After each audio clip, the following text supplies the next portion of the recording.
আমরা শিটং যাওয়ার পথে একটা রেস্টুরেন্টে দাঁড়িয়েছি, তো এখান থেকে ভিউটা কি দারুণ লাগছে।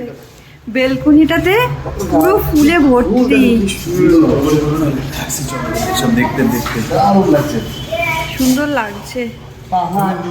আর এইদিকে এরা দুজন বসে আছে।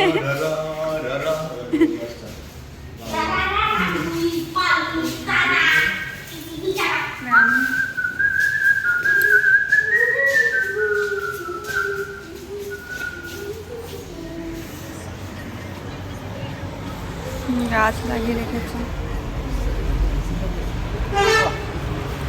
ওটা বলে দাও যে এই রাস্তার ওই পারেই তিস্তা। হ্যাঁ, আর ওই দূরে যে এইখানটা দেখা যাচ্ছে এটা হচ্ছে তিস্তা নদী, রাস্তার ওই পারেই। দারুণ লাগছে, সে মিকি মাউসের মতন লাগছে। দুটো কান, এই দেখো এটা ছোট্টটা একদম। ও এখানে মনে হয় বাথরুম।